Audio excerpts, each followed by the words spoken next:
তাহলে আল্লাহ পাক মানুষকে তৈরি করেছেন কি জন্য? নিশ্চয়ই একটা মহৎ কাজ, মহৎ উদ্দেশ্য আছে। সেই উদ্দেশ্যটা আল্লাহ পাক কোরআনে সূরা জারিয়াতের 56 নম্বর আয়াতে ঘোষণা করছেন। সবাই পড়ি, ওয়া মা খালাকতুল জিন্না ওয়াল ইনসা ইল্লা লিয়াবুদুন। আল্লাহ পাক বলেন যে আমি মানব এবং জিন জাতিকে সৃষ্টি করেছি আমার ইবাদতের জন্য। এটা উদ্দেশ্য। মানুষকে এত সুন্দর সম্মানীয় করলেন ইবাদত করার জন্য, এটাই তো উদ্দেশ্য। এই উদ্দেশ্যে মানুষকে সৃষ্টি করা হলো। আপনাকে যে উদ্দেশ্যে তৈরি করলো ইবাদতের জন্য, আপনি কি ইবাদত করেন? মানুষ কত নিমক হারাম চিন্তা করে দেখুন, ইবাদত করে না। নামাজ, রোজা, হজ, যাকাত, কালেমা এগুলো ইবাদত, প্রধান ইবাদত। কিন্তু কেউ যদি মনে করে যে নামাজ করব, রোজা করব, হজ করব, যাকাত দেব, আর পৃথিবীতে কিছু করব না, মদ খাবো, সুদ খাবো, আর লোকের সাথে মারামারি করব, লোকের ফসল তুলে নেব, ব্যবসাতে গিয়ে মানুষকে ঠগাবো, তাহলে ইবাদত হলো? ইবাদত হলো না।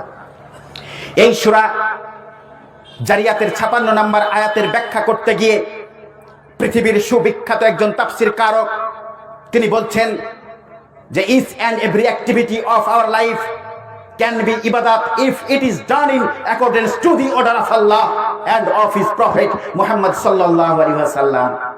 জীবনের প্রতিটি কাজই ইবাদত হতে পারে যদি তা আল্লাহ এবং তার রাসূলের অর্ডার অনুযায়ী হয়ে যায়, সেটা ইবাদত। আজকে প্রোগ্রাম শুনতে এসেছেন, আপনারা যদি সত্যি আল্লাহ এবং রাসূলকে খুশি করার উদ্দেশ্য নিয়ে যদি শুনতে আসেন, এটা ইবাদত। আমি বক্তৃতা করছি, এটা ইবাদত।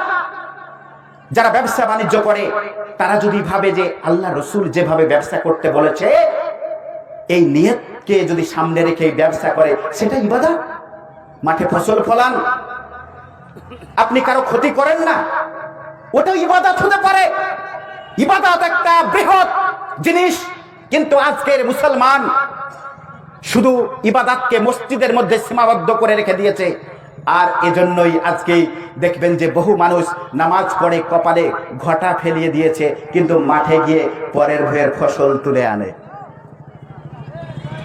অনেক নামাজিকে দেখেছি পরের ভুঁইয়ের ফসল নিয়ে এসে কোরবানিকে খাওয়ায়, তারপরে সুবহানাল্লাহ আলহামদুলিল্লাহ কত কি বলে তারপরে কোরবানি দেয়।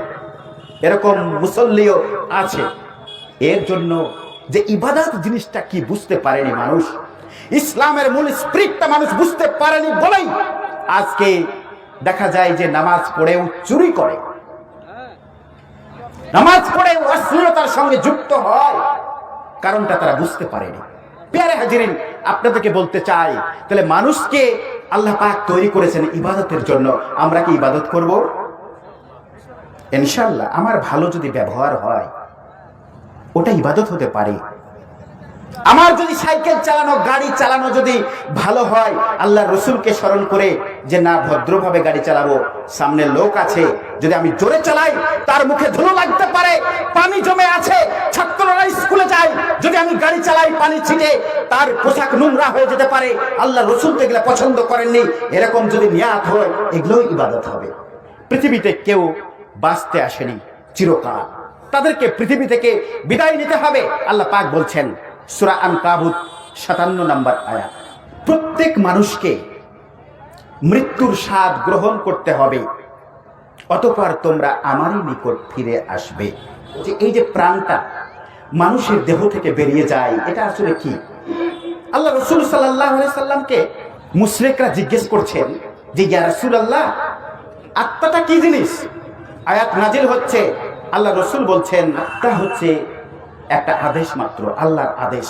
আজকের পৃথিবীর যারা কোটি কোটি টাকার মালিক, তারা এই আত্মাটা কি জিনিস নিয়ে গবেষণা তারা করছে।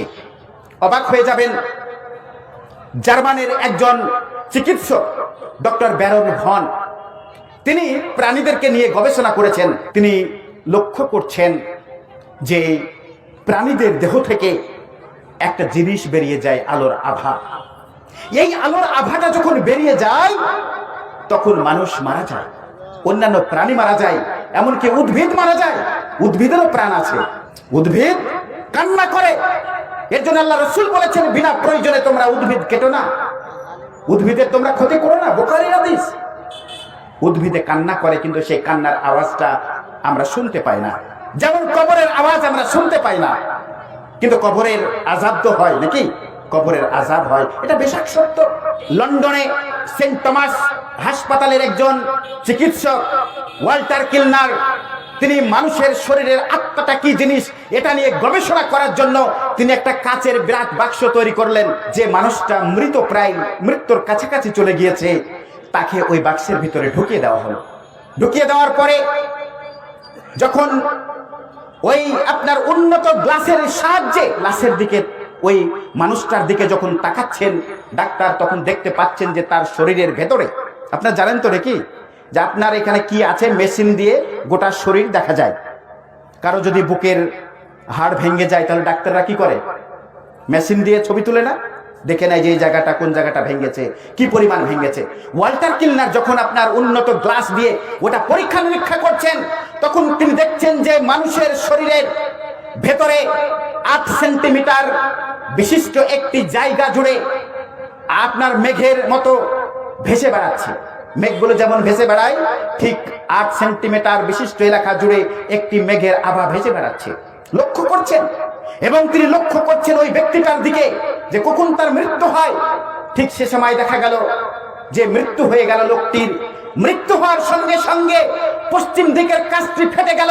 ফেটে যাওয়ার সঙ্গে সঙ্গে ওই লোকটির দেহে যে 8 সেন্টিমিটার আপনার ওই মেঘের আভা দেখা যাচ্ছিল, সেটি আর নেই। বিজ্ঞানী বলছেন, এটা কি সেই আত্মা?